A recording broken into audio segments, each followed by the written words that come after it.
ಮುಂಭಾಗದಲ್ಲಿರುವಂಥ ಎಲ್ಲ ಭಕ್ತ ಸಮೂಹಕ್ಕೂ ವಿದ್ಯಾರ್ಥಿ ಸಮೂಹಕ್ಕೂ ಶರಣಾರ್ಥಿಗಳು.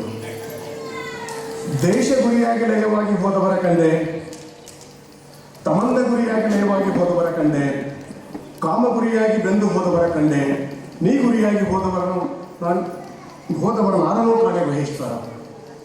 ದೇಶ ಗುರಿಯಾಗಿ ಅಂದರೆ ಆಸ್ತಿ, ಫಲ, ಮನೆ, ವಸ್ತು, ಒಡವೆ, ಅಧಿಕಾರ, ಅಂತಸ್ತು, ಶ್ರೀಮಂತಿಕೆ, ಪ್ರತಿಷ್ಠೆಗಳಿಗಾಗಿ ಬಡಿದಾಡಿ ಹೊಡೆದಾಡಿ ಮಣ್ಣು ಮುಕ್ಕಿ ಹೋದವರೇ ಅಸಂಖ್ಯಾತ ಜನರು.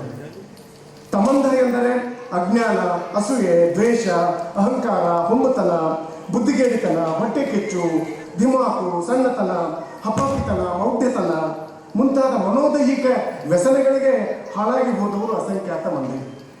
ಕಾಮ ಎಂದರೆ ಕಣ್ಣಿಗೆ ಕಂಡದ್ದನ್ನೆಲ್ಲ ತನಗೆ ಬೇಕು ಎನ್ನುವ ಮೊಂಡುತನ, ವಿಷಯ ವಾಸನೆ ಎಂಬ ಮಾಯಾಮೃಗದ ಬೆನ್ನು ಹತ್ತಿ ಕೊನೆಗಿರದ ಬಾಯಾರಿಕೆಗೆ ತುತ್ತಾಗಿ ಬದುಕನ್ನೇ ಬಡುಗೊಳಿಸಿದವರು ಅನೇಕ ಜನ. ಹೀಗೆ ದೇಶ ಗುರಿಯಾಗಂದ್ರೆ ಭೌತಿಕ ದಾಹ, ತಮಂದ ಗುರಿಯಾದರೆ ಶಾರೀರಿಕ ದಾಹ, ಕಾಮ ಗುರಿ ಅಂದರೆ ಮಾನಸಿಕ ದಾಹ. ಹೀಗೆ ಜಗತ್ತಿನುದ್ದಕ್ಕೂ ಬಹುಸಂಖ್ಯಾತರು ಈ ರೋಗಗಳಿಗೆ ಒಳಗಾದಾಗ ನಿನಗಾಗಿ ಗುರಿಯಾದವರು ಒಬ್ಬರನ್ನೂ ಕಾಣೆ ಅಂತ ಗ್ರಹಿಸ್ತಾರೆ. ನಿನಗಾಗಿ ಅಂದರೆ ಮನಸ್ಸಾಕ್ಷಿಯ ಜವಾಬ್ದಾರಿ, ವೃತ್ತಿಯಲ್ಲಿ ನಿಷ್ಠೆ, ಪ್ರವೃತ್ತಿಯಲ್ಲಿ ಪ್ರಜ್ಞೆ, ವೈಯಕ್ತಿಕವಾಗಿ ಜೀವನ ಪ್ರೀತಿ, ಸಾಮಾಜಿಕವಾಗಿ ಸಮಾನತೆ, ಧಾರ್ಮಿಕವಾಗಿ ಸೌಹಾರ್ದತೆ, ಸಾಂವಿಧಾನಿಕವಾಗಿ ರಾಷ್ಟ್ರೀಯ ಪ್ರಜ್ಞೆ, ಈ ಸಕಲ ಜೀವನಿಗೆ ಲೇಸನ್ನು ವಹಿಸುವಂತಹ ಪ್ರಜ್ಞೆ ಇದೆಯಲ್ಲ, ಈ ಪ್ರಜ್ಞೆಗಾಗಿ ಇಡೀ ಜೀವನವನ್ನ ಮೀಸಲಾಗಿಸಿಕೊಂಡಂತಹ ಒಬ್ಬ ವ್ಯಕ್ತಿ ನಮ್ಮ ಮುಂದೆ ಇದ್ದಾರೆ. ಅದೇ ಶಕ್ತಿ ಪರಮ ಪೂಜ್ಯ ಶ್ರೀ ಬಸವಲಿಂಗ ಪಂಡಿತರು. ನಿನಗಾಗಿ ಅಂದರೆ ನನಗಾಗಿ ಅಲ್ಲ, ನಿನಗಾಗಿ ಈ ಪರಮಾತ್ಮ ಕೊಟ್ಟಂತಹ ಈ ಶರೀರವನ್ನ, ಈ ಬದುಕನ್ನ, ಈ ಜೀವಿತಾವಧಿಯನ್ನ, ಈ ಬಾಳನ್ನ ಆ ಪರಮಾತ್ಮನಿಗಾಗಿ ಮೀಸಲಿಟ್ಟಂತಹ ಮಹಾಯೋಗಿಗಳು ಇಲ್ಲಿದ್ದಾರೆ. ನಮ್ಮ ನಡುವೆ ಅನೇಕ ಹರಗುರು ಚರಮೂರ್ತಿಗಳು ಸಿಗ್ತಾರೆ. ಆದರೆ ಧಾರ್ಮಿಕವಾಗಿ, ಶೈಕ್ಷಣಿಕವಾಗಿ, ಸಾಂಸ್ಕೃತಿಕವಾಗಿ, ಸಾಹಿತ್ಯಿಕವಾಗಿ, ಸಾತ್ವಿಕವಾಗಿ, ಸುಸಂಸ್ಕೃತವಾಗಿ ಬದುಕಿರ್ತಕ್ಕಂಥ ಪರಮ ಪೂಜ್ಯ ನಾಡೋಜರ ಕುರಿತು ಇವತ್ತಿನ ಕಾರ್ಯಕ್ರಮ ಹಮ್ಮಿಕೊಂಡಿದ್ದೇವೆ. ಅವರು ನಮ್ಮೆದುರಿಗೆ ಮನೋದೈಹಿಕವಾಗಿ, ಮನೋಸ್ವಾಸ್ಥ್ಯದಿಂದ ಮತ್ತು ಮನಸ್ಸಾಕ್ಷಿಯಿಂದ ನಿಮ್ಮೆಲ್ಲರಿಗೂ ತಮ್ಮ ಬದುಕನ್ನ ಅರ್ಪಣೆ ಮಾಡಿದ್ದಾರೆ. ಸೃಷ್ಟಿಯ ಅಪೂರ್ವ ಕೊಡುಗೆಯಾಗಿರುವಂತಹ ಈ ಬದುಕನ್ನ ಸಮಾಜಕ್ಕೆ, ಧರ್ಮಕ್ಕೆ ಅರ್ಪಿಸದಲ್ಲೇ ಮಾನವೀಯ ಅಂತಃಕರಣದಿಂದ, ಜೀವಕಾರಣದಿಂದ ಅಸಹಾಯಕರಿಗೆ, ಆಪತ್ಕಾಲಿಕವಾಗಿ ನೊಂದವರ ನೋವು ನೋಯದವರತ್ತ ಬಲ್ಲವರೆನ್ನುವ ಹಾಗೆ ಇಡೀ ಜೀವನವನ್ನ ಅವರ ಕನಸು, ನನಸು ಎಲ್ಲವನ್ನೂ ಅದರಲ್ಲೇ ತೊಡಗಿದ್ದಾರೆ. ಮತ್ತು ಯಾರೆಂದರೂ ಒಂದು ಪ್ರತ್ಯುಪಕಾರವನ್ನು ಬಯಸದೆ ನಿರ್ವ್ಯಾಜ, ನಿಷ್ಕಲ್ಮಶ, ಸ್ಥಿತಪ್ರಜ್ಞ, ಪ್ರಬುದ್ಧ ವ್ಯಕ್ತಿತ್ವಕ್ಕೆ ಪೂಜ್ಯರು ನಮಗೆ ಜೀವಂತ ಉದಾಹರಣೆಯಾಗಿದ್ದಾರೆ. ಪೂಜ್ಯರ ಹೆಸರು ಕೇಳಿದ ಕೂಡಲೇ ನಮಗೆ ಮೊಟ್ಟ ಮೊದಲು ಬರುವಂಥ ಭಾವನೆ ಅಂದರೆ ತಾಯಿಯ ಹೃದಯ, ಮಾನವೀಯ ಅಂತಃಕರಣದ, ಜೀವಕಾರುಣ್ಯದ ನಿಷ್ಕಲ್ಮಶ ಕರುಣಿನ ಸಾಕಾರ ಮೂರ್ತಿ ಪೂಜ್ಯರಿಗೆ ನಾವೆಲ್ಲರೂ ನತಮಸ್ತಕರಾಗಿರೋಣ ಅಂತ ಈ ಮೂಲಕ ನನ್ನ ನಂಬಿಸ್ತಾರೆ. ಪ್ರಜಾಪ್ರಭುತ್ವದಲ್ಲಿ ಅತ್ಯಂತ ದುಬಾರಿಯಾಗಿರುವಂತಹ ಇಂತಹ ಪ್ರಜ್ಞಾವಂತ ಪ್ರಜೆಗಳು ನಮಗೆ ಮಾದರಿಯಾಗಿ ಬೇಕಾಗಿದೆ. ಎಲ್ಲ ರಂಗಗಳಲ್ಲಿ ಹಗಲು ಹೊತ್ತಿನಲ್ಲಿ ದೀವಟಿಗೆ ಹಿಡಿದುಕೊಂಡರು ಸಿಗಲಾದಂತಹ ಇಂದಿನ ಅಂಧಕಾರದಲ್ಲಿ, ಸಮಕಾಲೀನ ಸಂದರ್ಭದಲ್ಲಿ ಇಂತಹ ಪೂಜ್ಯರು ನಮ್ಮ ನಡುವೆ, ನಿಮ್ಮ ನಡುವೆ ಇದ್ದಾರೆ ಅನ್ನೋದು ನಿಮ್ಮೆಲ್ಲರ ಭುವನದ ಭಾಗ್ಯವೇ ಸರಿ. ಅಂತಹ ಪರಮ ಪೂಜ್ಯರು ಇಡೀ ನಮ್ಮ ಜೀವನವನ್ನ ಭಕ್ತಿ ಶುಭಾಶಯ ನುಡಿದಂತೆ ನಡೆಯೊಳಗೆ ನುಡಿಯ ಪೂರೈಸುವೆ. ಒಂದು ಜನ ಕೊರತೆಯಾದರೆ ಎನ್ನನದ್ದಿ ನೀನದ್ದು ಹೋಗುವ ನಮ್ಮ ಇಡೀ ಜೀವನದುದ್ದಕ್ಕೂ ಎಲ್ಲಿಯೂ ತಮ್ಮ ಮಾತನ್ನ ತಪ್ಪಲಾರದ ಹಾಗೆ ಬದುಕನ್ನ ಗಂಧದ ಹಾಗೆ ಸವಿಸಿದಂಥ ಪರಮ ಪೂಜ್ಯರಿಗೆ ಅವರು ಎಲ್ಲರೂ ಜಾತಿ, ವರ್ಣ, ವರ್ಗ, ಲಿಂಗ ಭೇದ ಮಾಡಲಾರದಂತಹ ಸ್ವಾತಂತ್ರ್ಯಕ್ಕಾಗಿ, ಸಮಾನತೆಗಾಗಿ, ಸಹೋದರತ್ವಕ್ಕಾಗಿ, ಸಾಂವಿಧಾನಿಕ ಮೌಲ್ಯಗಳಿಗಾಗಿ ಬದ್ಧರಾದವರು. ಸಾವಿರಾರು ಹೇಳ್ತಾರವರು, ನನ್ನ ಧರ್ಮಕ್ಕಿಂತ ಭಾರತದ ಧರ್ಮ ಸಂವಿಧಾನಕ್ಕಾಗಿ ನಾವು ಮುಡಿಪಡೋಣ ನಮ್ಮ ಜೀವನ ಅಂತ ಹೇಳ್ತಾರೆ. ಅಂತಹ ಪೂಜ್ಯರು ಬಾಳ್ಕಿ ಮಠವನ್ನ ಕಟ್ಟಿ ಇಲ್ಲಿಯವರೆಗೆ ಬೆಳೆದಿದ್ದು ಒಂದು ಅಪೂರ್ವವಾದಂತಹ ಸಾಧನೆ. ತಮ್ಮ ಗುರುಗಳು ಹಾಕಿದಂತಹ ಪಥದಲ್ಲಿ ಗಂಧದಂತೆ ಇಡೀ ಜೀವನವನ್ನು ಸವಿಸಿದಂತಹ ಪೂಜ್ಯರು ಮಾನವೀಯತೆಗೆ ನೋಡ್ತೇವೆ ನಾವು. ಹೆತ್ತವರಿಗೆ ಬೇಡವಾದಂತಹ ತಿಪ್ಪೆಗುಂಡಿಗಳಲ್ಲಿ ಹಾಕಿದಂತಹ ಹಸುಗೂಸುಗಳನ್ನ, ಅನಾಥ ಮಕ್ಕಳನ್ನ, ವಿಧವೇ ತಾಯಂದಿರ ಮಕ್ಕಳನ್ನ, ಎಷ್ಟೋ ಅಲಕ್ಷಿತ ಮಕ್ಕಳನ್ನ, ಆ ಮಕ್ಕಳನ್ನ ಹಿಡಿದು ಆಸರೆ ನೀಡಿ, ಅನ್ನ ನೀಡಿ, ರಕ್ಷಣೆ ಮಾಡಿ, ಅರಿವಿನ ದಾರಿಯನ್ನು ತೋರಿ ಅವರಿಗೆ ಬದುಕನ್ನ ಕೊಟ್ಟಂತಹ ಮಹಾ ಪೂಜ್ಯರಿಗೆ ನಾವೆಲ್ಲರೂ ನತಮಸ್ತಕರಾಗಿರ್ಬೇಕಾಗಿದೆ. ಶಿಕ್ಷಣ ಪ್ರೇಮಿಗಳು, ಅವರು ಅಪಾರವಾದ ಶಿಕ್ಷಣ ಪ್ರೇಮಿಗಳು. ಒಂದು ಕಾಲಕ್ಕೆ ಮೊದಲಿನ ಪರಮ ಪೂಜ್ಯರು ಸ್ವತಃ ಅವರು ತಮ್ಮ ಕೂಲಿಯನ್ನು ಮಾಡಿ ಮನೆಗೆ ಹೋಗಿ ಭಿಕ್ಷೆಯನ್ನು ಕೇಳಿ, ಗಂಟೆ ಭಿಕ್ಷೆಯನ್ನು ಕೇಳಿ ಶಿಕ್ಷಣ ಸಂಸ್ಥೆಯನ್ನು ಕಟ್ಟಿದರು.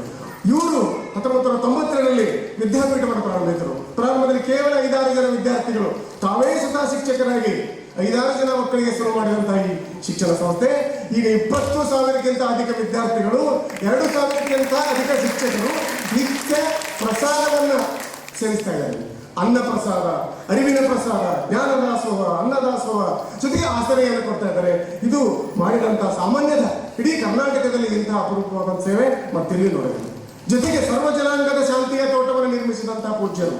ಇಲ್ಲಿ ಜಾತ್ಯತೀತತೆ ಅನ್ನೋದಲ್ಲ ಇಲ್ಲಿ ನಾವು ಈ ಮಠದಲ್ಲಿ ನೋಡ್ತೇವೆ. ಕರ್ನಾಟಕದ ಅನೇಕ ಮಠಗಳು ತಮ್ಮ ಜಾತಿಗೆ ತಮ್ಮ ಮತಕ್ಕೆ ಅಂಟಿಕೊಂಡಿಲ್ಲ. ಆದರೆ ಈ ನಮ್ಮ ಭಾಲ್ಕಿ ಮಠವಂತೂ ಎಲ್ಲಿಯೂ ಜಾತಿಗೆ ಅಂಟಿಕೊಂಡಿಲ್ಲ.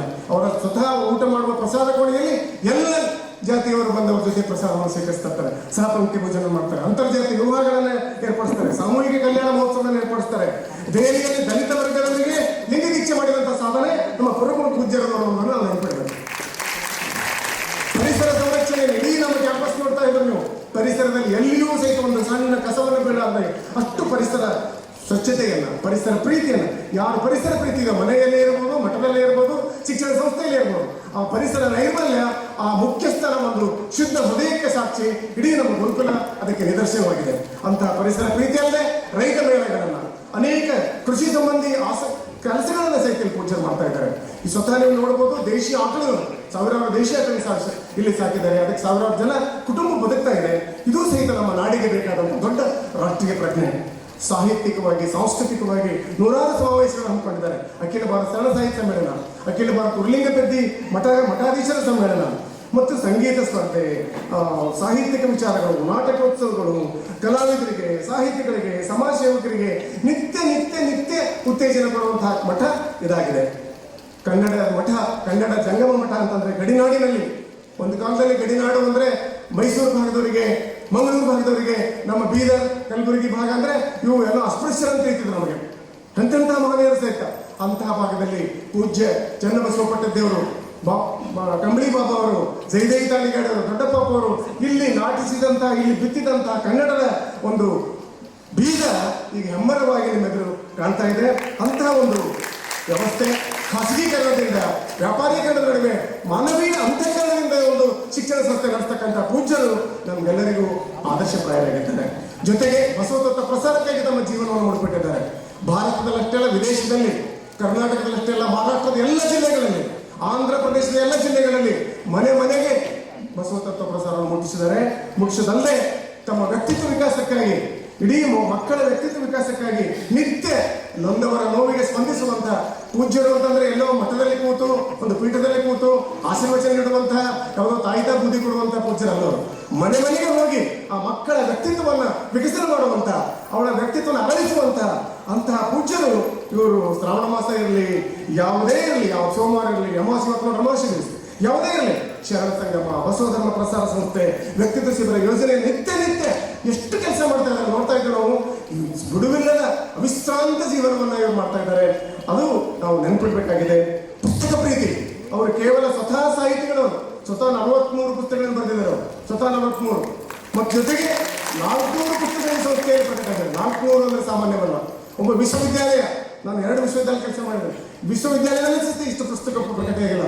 ಬರೇ ಕನ್ನಡ ಅಲ್ಲ, ಹಿಂದಿ ಪುಸ್ತಕಗಳು, ಉರ್ದು ಪುಸ್ತಕಗಳು, ಇಂಗ್ಲಿಷ್ ಪುಸ್ತಕಗಳು, ತೆಲುಗು ಪುಸ್ತಕಗಳು, ಮರಾಠಿ ಪುಸ್ತಕಗಳು, ಮಹಾರಾಷ್ಟ್ರಕ್ಕೆ ಇಡೀ ವಚನ ಸಾಹಿತ್ಯವನ್ನ ಧಾರೆ ಎರೆದಂತಹ ಸಂಸ್ಥೆಯನ್ನು ನಮ್ಮ ಈ ಮಠ. ಇದು ಮಹಾರಾಷ್ಟ್ರದಲ್ಲಿ ವಚನ ಸಾಹಿತ್ಯ ಪೂರ್ತಿ ನಮ್ಮ ರಾಜು ಜುಬ್ರಿ ಅವರೆಲ್ಲ ಕೂಡ ಮಾಡಿದ್ದಾರೆ. ಇದು ಸಾಮಾನ್ಯ ಸಂಗತಿಯಲ್ಲ. ಹೀಗೆ ಜಗಜ್ಯೋತಿ ಬಸವಣ್ಣವರ ಅನುಭವ ಮಂಟಪದ ಮೂಲ ನೂತನ ಅನುಭವ ಮಂಟಪವನ್ನು ಕಟ್ಟಿದರು ಮೊದಲನೇ ಪೂಜ್ಯರು. ಈಗ ಆಧುನಿಕ 500 ಕೋಟಿಯ ಒಂದು ಅನುದಾನದಲ್ಲಿ ಕರ್ನಾಟಕ ಸರ್ಕಾರದ ಯೋಜನೆ ಏನಿದೆ ಅನುಭವ ಮಂಟಪದ, ಅದರ ಸಾರಥ್ಯವನ್ನ ಪರಮ ಪೂಜ್ಯರು ವಹಿಸಿದ್ದಾರೆ. ಇಷ್ಟರಲ್ಲೇ ಅನುಭವ ಮಂಟಪ ಲೋಕಾರ್ಪಣೆ ಆಗ್ತಾ ಇದೆ. ಅದಕ್ಕೆಲ್ಲ ಕಾರಣಕರ್ತರು ನಮ್ಮ ಪರಮ ಪೂಜ್ಯರು. ಜೊತೆಗೆ ಮಾಧ್ಯಮ ಪ್ರೀತಿ, ಇಲ್ಲಿ ಬಂದಿರತಕ್ಕಂಥ ಅನೇಕ ಸಂವಹನ ಮಾಧ್ಯಮಗಳ ಪ್ರತಿನಿಧಿಗಳು ಗೊತ್ತಿರಬೇಕು. ಸಣ್ಣ ಸಣ್ಣ ವಿಷಯಗಳು ಸಹಿತ ನಮ್ಮ ಕರ್ನಾಟಕ ವಿದ್ಯಾರ್ಥಿಗಳು ಪ್ರಚಾರ ಮಾಡುವಂತಹ ಒಂದು ಪ್ರೀತಿಯನ್ನು ಸಹಿತ ಮಾಧ್ಯಮದವರು ಮಾಡ್ತಾ ಇದ್ದಾರೆ. ಅದಕ್ಕೆ ಪೂಜ್ಯರ ಪ್ರೋತ್ಸಾಹ, ಜನಮಾನಸಕ್ಕೆ ಮುಟ್ಟಿಸುವಂತ ಕೆಲಸವನ್ನ ಪೂಜ್ಯರು ಇಂಚಿಗೂ ಮಾಡ್ತಾ ಇದ್ದಾರೆ. ಜೊತೆಗೆ ನಮ್ಮ ಸಂಸ್ಥೆಯಿಂದಲೇ 1971 ಶಾಂತೀಕರಣ ಪತ್ರಿಕೆ ಬರ್ತಾ ಇದೆ. ಈಗ ದ್ವೈಮಾಸಿಕ ಆಗಿದೆ. ಕರ್ನಾಟಕದಲ್ಲಿ 60 ವರ್ಷಗಳಿಂದ ಒಂದು ಪತ್ರಿಕೆ ಬರ್ತಾ ಇರುತ್ತೆ. ಅದು ಈ ನಮ್ಮ ಮಠದಿಂದ ಅಂತ ನಾವು ನೆನಪಿರಬೇಕು. ಇದನ್ನ ಹೀಗೆ ಒಂದು ತಮ್ಮ ಗುರುಗಳು ಹಾಕಿದಂತ ಅಶಿಧಾರಾವೃತ ಅಂತಂತೇವೆ ನಾವು. ಹೋಗುತ್ತಾ ಕೊಯ್ಯುವುದು, ಬರುತ್ತಾ ಕೊಯ್ಯುವುದು. ಭಕ್ತಿ ಎಂಬುದು ತೋರುಂಬ ಲಾಭ ಇದ್ರೆ ಇವರು ಅಶಿಧಾರಾವೃತ. ಹೋಗುತ್ತಾ ಹೋಗ್ತದೆ. ಬಹಳ ಸೂಕ್ಷ್ಮವಾದಂಥ ವಿಷಯ. ಅವರು ಮಾಡುವಂಥ ತ್ಯಾಗ, ಸಮಾಜಕ್ಕೆ ಅರ್ಪಿಸಿದಂಥ ಅಧ್ಯಯನ, ಪ್ರತಿಯೊಂದು ಮನಸ್ಸು ಎಲ್ಲವನ್ನ ಅದನ್ನು ವಶೀಧಾರ ಕಾಣ್ಬೋದು. ತಮ್ಮ ಗುರುಗಳು ಹಾಕಿಕೊಟ್ಟ ಮಾತಿಗೆ ಹಣೆಮಣೆದು ಅದಕ್ಕೆ ಎಲ್ಲಿಯೂ ಸಹಿತ ಅದಕ್ಕೆ ಒಂದು ಕಪ್ಪು ಚುಕ್ಕೆ ತರಲಾರ್ದಾಗೆ ಇಡೀ ಜೀವನವನ್ನು ಸವಿಸಿದ್ದಾರೆ.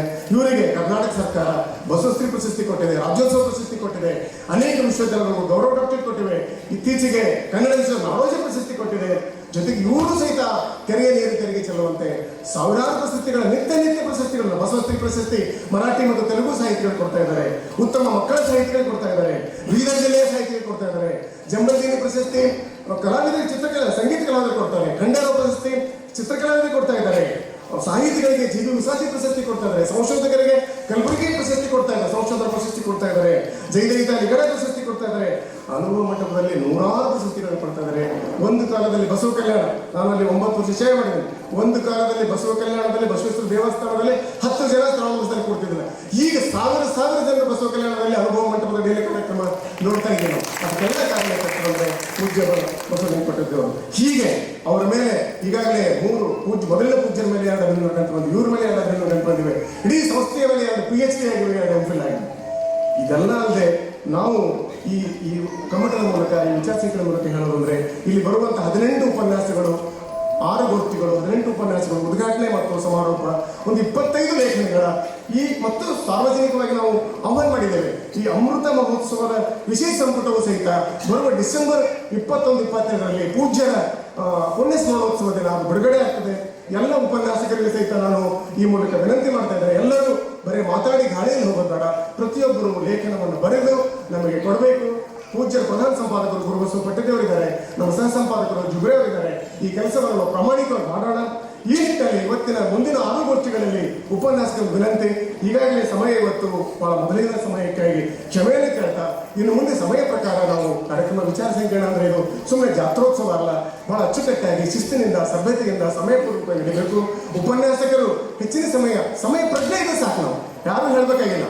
ಕನಿಷ್ಠ 15 ನಿಮಿಷ ಅವರು ಉತ್ತಮ ಉಪನ್ಯಾಸಕರು, 20 ನಿಮಿಷ ಮಾಡಿದ್ರೆ ಮಧ್ಯಮ ಉಪನ್ಯಾಸಕರು, ಅರ್ಧ ಗಂಟೆ ಮಾಡಿದ್ರೆ ಅಧಮ ಉಪನ್ಯಾಸಕರು ಅಂತ ತಿಳ್ಕೊಂಡು ನಾವು ಉಪನ್ಯಾಸಕರು ಸಹಿತ ನಮ್ಮನ್ನೇ ನಾವು ಸಮಯ ಪ್ರಜ್ಞೆಯ ಒಂದು ಔಚಿತ್ಯವನ್ನು ಇಟ್ಟುಕೊಂಡು ಈ ಕಾರ್ಯಕ್ರಮವನ್ನು ಯಶಸ್ವಿಯಾಗಿ ಮಾಡೋಣ. ಯಾರಿಗೂ ಸಹಿತ ಎಲ್ಲಿಯೂ ಸಹಿತ ಕಪ್ಪು ಚುಕ್ಕೆ ಬರಲಾದ ನಕಾರಾತ್ಮಕ ಆಲೋಚನೆಯನ್ನು ಬಿತ್ತದೆ. ಪೂಜ್ಯರಿಗೆ ಘನ ವ್ಯಕ್ತಿತ್ವಕ್ಕೆ ಧಕ್ಕೆ ತರಲಾರ್ದೆ ನಾವು ಮಾಡೋಣ. ಒಟ್ಟಿನಲ್ಲಿ ಹೇಳೋದಾದ್ರೆ ತನು ಶುದ್ಧ, ಮನಶುದ್ಧ, ಭಾವಶುದ್ಧರಾದವರೆಗೆ ಎಂಬುತ್ತವರ ಅಂತ ದಾಖವಾಗಿ ಅಂತಹ ವ್ಯಕ್ತಿಯನ್ನ ನಾವಂತೂ ನೋಡಿಲ್ಲ. ನಮ್ಮ ಜೀವಮಾನದಲ್ಲಿ ನಾನು ನೋಡಿದ್ದು ಅತ್ಯಂತ ಪ್ರಾತಸ್ಮರಣೀಯ ಅಂದರೆ ಪೂಜ್ಯ ಸಿದ್ದೇಶ್ವರ ಸ್ವಾಮೀಜಿಯವರು. ನಾನು ವ್ಯಕ್ತಿತ್ವದಿಂದ ಬೆಳೆದಿದ್ದು ನಾಡೋಜ ಡಾಕ್ಟರ್ ಶಿವರಾಜ್ ಪಾಟೀಲ್ ಅವರ ಗಂಟೆಯಲ್ಲಿ ಬೆಳೆದಿದ್ದು. ನಾನು ಮತ್ತೊಬ್ಬರಿಗೆ ಅತ್ಯಂತ ಗೌರವ ಕೊಡ್ತೇನೆ ಅಂದರೆ ಪೂಜ್ಯ ಬಸವಲಿಂಗ ಪಟ್ಟದೇವರು. ಇಂತಹ ಪೂಜ್ಯರ ಒಂದು ಜೀವನ ಪರ್ಯಂತ ನಾವು ಇಂತಹ ಕಾರ್ಯಕ್ರಮವನ್ನು ಮಾಡ್ತಾ ಇದ್ದೇವೆ. ಇದಕ್ಕೆಲ್ಲರೂ ತಮ್ಮ ಮನಧನದಿಂದ ಸೇವೆ ಸಲ್ಲಿಸ್ತಾರೆ. ಈ ಶಿಕ್ಷಣ ಸಂಸ್ಥೆ ಆಡಳಿತಾಧಿಕಾರಿಗಳು, ಪ್ರಾಂಶುಪಾಲರು, ಇಲ್ಲಿಯ ಸರ್ವ ಸಿಬ್ಬಂದಿ, ಗುರುಮಾತೆಯರು, ಗುರುಗಳು, ವಿದ್ಯಾರ್ಥಿಗಳೆಲ್ಲರೂ ಪ್ರೀತಿಯಿಂದ ಭಾಗವಹಿಸಲಿಕ್ಕೆ ಇದೊಂದು ವಿನಂತಿ ಮಾಡ್ತಾ ಇದ್ದೇನೆ. ಎಲ್ಲರಿಗೂ ಶರಣ.